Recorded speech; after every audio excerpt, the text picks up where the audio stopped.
dan di ekstrakurikuler. Yang sehat bergizi tadi itu ya di sarapan pagi bersama. Kemudian sehat fisik.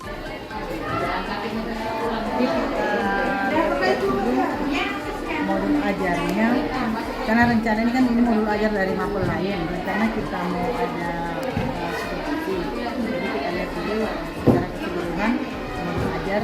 Dari yang kita lihat ini, kemudian akan ditentukan 2 orang. Kita akan menentukan 2 orang yang akan disupervisi di dalam kelas. Tapi untuk modul ajarnya, semua guru yang mengajar di kelas 7 kita periksa dulu modul ajarnya. Maka sudah sesuai dengan edaran yang sudah melakukan perbaikan. Ini modulnya, ini langkah-langkahnya ya.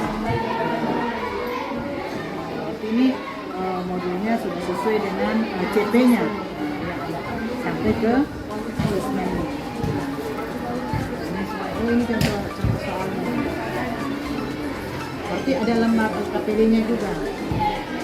LKPD, kemudian ini untuk berarti ini kalau saya lihat ada yang visual LKPD anak-anak yang sesuai kebutuhan belajarnya. Ya, kemudian ada yang audio, kemudian ada juga yang ini sudah dilakukan asesmen diagnostik ini karena sudah ditentukan. Nah, semuanya nanti ini akan kita lihat administrasinya, modul ajarnya, kemudian kita akan menentukan 2 orang yang akan kita lakukan seperti ini. Oke, kita lihat dulu nah. Jadi mata ini ya. Terus kalau Pak Ardiman bagaimana? Mata pelajaran IPA ya. Bisa Pak Ardiman mungkin bagaimana skenario-nya besok rencananya kita di dalam kelas dalam kegiatan pelajaran itu? Baik, insya Allah besok saya akan menerapkan materi dengan judul kalau dengan menerapkan pembelajaran digital ini. Tentunya ini sudah tertuang dalam modul ajar setiap langkah-langkah daripada discovery ini. Kemudian juga kami akan memberikan kegiatan praktikum tentunya dengan membagi kelompok peserta didik menjadi beberapa kelompok tentunya dari LKPD itu sesuai dengan gaya belajar dan minat belajar siswa nanti sesuai dengan kelompok belajar. Media pembelajaran sudah. Ya, sudah ada. Tapi medianya disiapkan oleh guru atau siswa sendiri yang mau? Disiapkan. Nanti kalau kita dengar tadi Pak Ardiman pada desainnya, skenario-nya itu ada mengerjakan, berarti ada LKPD-nya. LKPD-nya sudah disiapkan. Nah, kalau asesmennya sendiri seperti apa? Ya, asesmennya pada akhir pembelajaran akan melakukan asesmen secara tertulis dan juga disiapkan di untuk diberikan sama pelajaran. Untuk Pak Ardiman yang memberikan mungkin secara keseluruhan semuanya insya Allah sudah disiapkan. Iya, insya Allah. Dan kita tinggal masuk di dalam kelas. Jadi kita sepakati insya Allah besok yang pertama yang kedua nanti kita akan masuk ke Pak Ardiman dengan modul ajar yang seperti yang sudah tertera di sini. Dan insya Allah setelah kita action di kelas, nanti kita akan bertemu lagi, kita membahas apa. Bukan saya masuk ke kelas tidak sedang menilai, saya tidak sedang menilai, saya ingin mengamati, kemudian kita rebut bersama, kita diskusikan bersama hasil refleksi kita, kira-kira hal-hal mana lagi yang masih perlu kita penekanan, perbaikan, atau hal-hal mana lagi yang perlu kita sesuaikan dengan materi yang ada. Ya, saya kira demikian ya. Jadi insya Allah kita bertemu nanti hari Selasa. Waalaikumsalam. Bagaimana Pak? Ya. Bagaimana Pak Ardiman? Ya, ini Ibu mau diskusi tentang modul ajar sebelum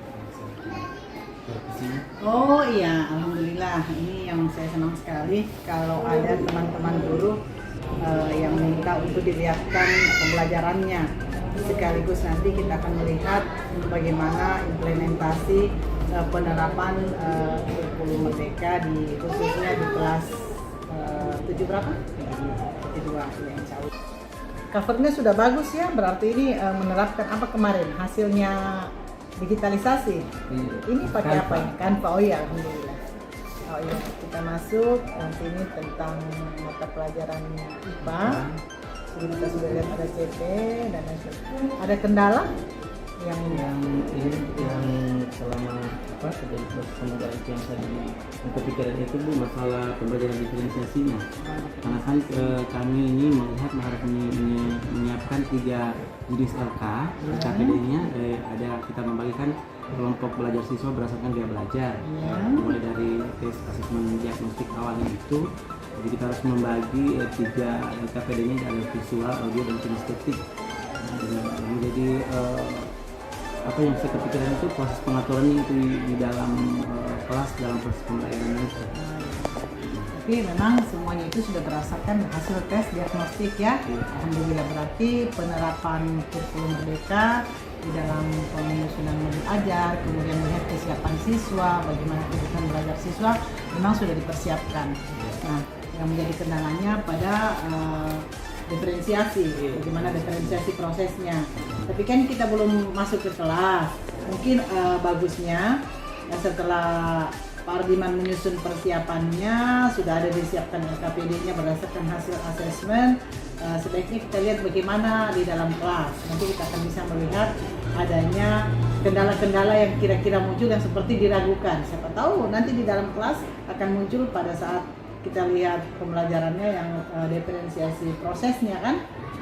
Apalagi LKPD-nya ini berbeda-beda untuk gaya belajar siswa, ada yang ada visual, ada yang kinestetik, kemudian ada yang auditori. Saya kira mungkin kita masuk di kelas saja, saya lihat ya. Sampai saya lihat ini sudah lengkap sekali.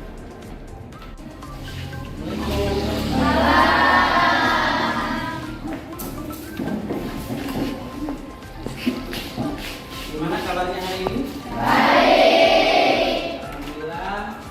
Jadi hari ini kita bersyukur kepada Allah Subhanahu wa Ta'ala karena kita masih diberikan kesehatan sehingga kita bisa kembali di kelas kita yang sangat kita cintai ini untuk kita lanjutkan proses belajar mengajar kita. Siap ya? Siap. Semangat pagi. Pagi, yes. Oke. Bagus ya, kita berdoa. Kita berdoa, doa dimulai.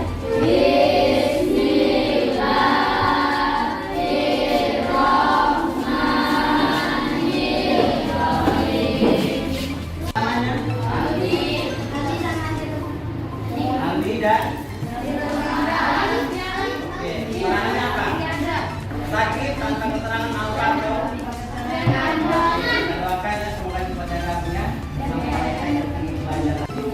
Coba satu orang ceritakan apa yang dilihat dari tayangan video tadi.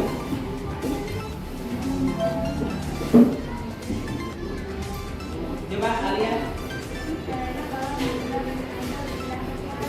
Ya, ini adalah kita memanaskan air, tetapi tempat kita memanaskan air ini atau wadahnya tidak ikut terbakar. Karena apa alasannya? Nah, kemudian kalian juga dapat menerapkan persamaan kalor untuk menaikkan suhu pada persoalan yang sesuai.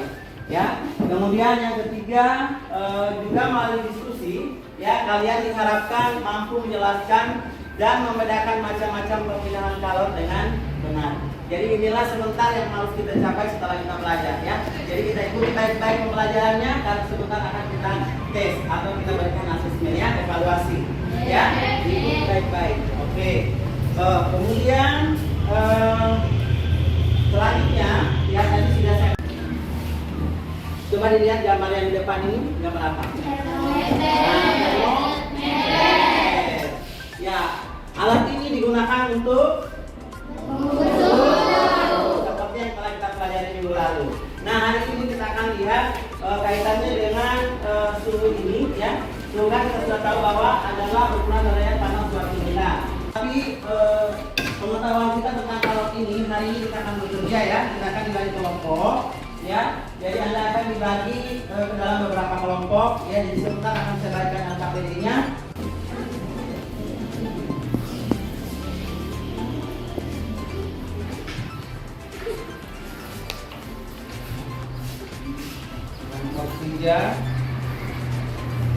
Oh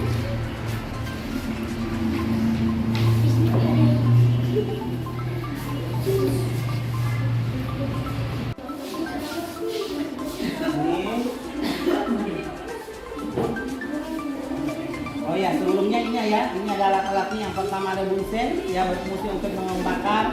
Kemudian ada termometer juga, ya. Kemudian ada juga fatih, kemudian penjepit, ada gelas minyak, ya.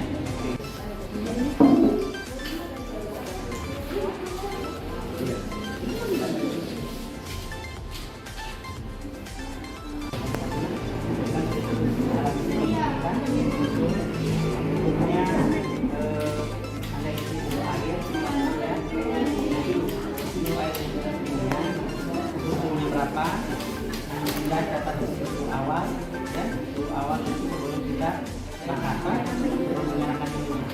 Setelah itu setelah 1 menit kita ukur lagi suhunya dulu, ya.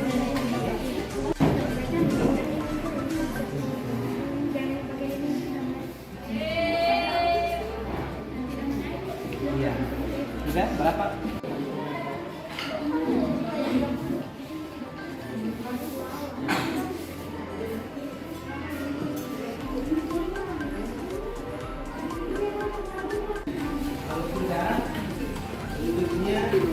Coba aku bisa beritanya pas naik.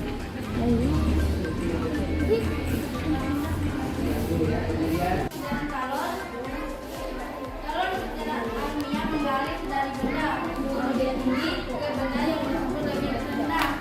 2. Sebutkan faktor-faktor yang mempengaruhi kalor. Faktor-faktor yang mempengaruhi kalor antara lain massa, kalor, jenis, dan suhu. 3. Untuk menaikkan suhu 0,5 kg suatu zat cair. Kalor jenisnya 400 dari 28 Celcius menjadi 38 Celcius. Kalau itu, ya, jadi bahwa kalau itu belah maka panas itu akan dialirkan, ya, dan itu akan berpindah dari kaca sehingga kita bisa melakukan panas kepada orang yang mendekati jendela tersebut, ya. Demikian pembelajaran kita hari ini, ya, bahwa kita dapat kembali di rumah, dan jangan lupa minggu depan kita akan lanjutkan pelajaran kita tentang materi pemoyang. Pemoyang silakan dibaca-baca, karena sebelum kita masuk tentunya materi hari ini juga akan kita cermati kembali, ya, supaya paham persepsi kita. Demikian, wabillahi taufiq wal hidayah. Wassalamualaikum warahmatullahi wabarakatuh.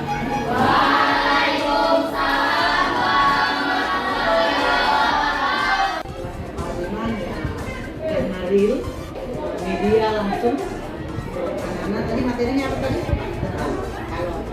Nah, saya lihat juga anak-anak paham tentang kalor, kemudian pemantiknya tadi gambar itu fungsinya tadi itu saya tahu Pak Ardiman ingin memusatkan perhatian siswa, ya. Salah satu itu bagus sekali, dia bisa memusatkan perhatian siswa di awal sehingga anak-anak terpusat. Apa sih gambar apa sih? Secara keseluruhan dari awal, mulai dari masuk, bagaimana pengambilan pelajaran, siswa sehingga sudah bagus, sampai yang tadi sudah berjalan sudah bagus, sampai di proses penguasaan materinya juga, pembagian contoh karena di lab jadi lebih mudah dari yang tadi, karena di lab langsung pergerakan anak-anak lebih luas. Tapi yang paling bagus tadi kita lihat karena medianya kontekstual. Wardiman tidak hanya berbicara tentang teori-teori kalor adalah, kemudian perpindahan panas dari ini ke ini apa sih, tapi langsung anak-anak mempraktekkan. Itu juga sangat bagus. Mungkin ada hal-hal dalam pembelajaran yang ingin disampaikan oleh Pak Wardiman, silakan. Kalau tadi terkait prosesnya tadi itu penggunaannya alat-alat IT atau ya bisa apakah bisa memberikan dia ada kami juga melihat tadi untuk menggunakan ini video tadi pada saat menggunakan alat itu yang terlalu ini.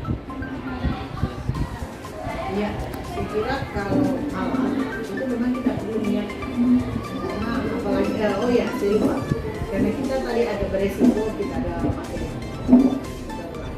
lagi, berarti itu tadi kelupaan. Harusnya gurunya menayangkan bahaya-bahaya yang perlu kita hindari, ada petunjuk keselamatannya. Ya, jika kita menggunakan penting sekali, apalagi kalau praktikum di lab itu yang pertama. Pokoknya dulu keselamatan kerjanya. Oh ya, kedua-duanya. Nah, tapi mungkin ini karena sudah kelas yang selanjutnya, tetap ingatkan keselamatan kelas. Keselamatan kelas tetap diingatkan di awal. Pada dasarnya, baik kelas ke-5 maupun kelas ke-5, saya tadi diferensiasi juga jalan. Apalagi yang praktikum, kelihatan siapa yang mau praktek, siapa yang mau mengerjakan, siapa yang diferensiasi proses juga kelihatan. Saya kira kedua-duanya ini cukup bagus, insya Allah semoga ini ditularkan ke tempat lain, kemudian kita praktekkan lagi di materi-materi yang lain, sehingga apa yang diarahkan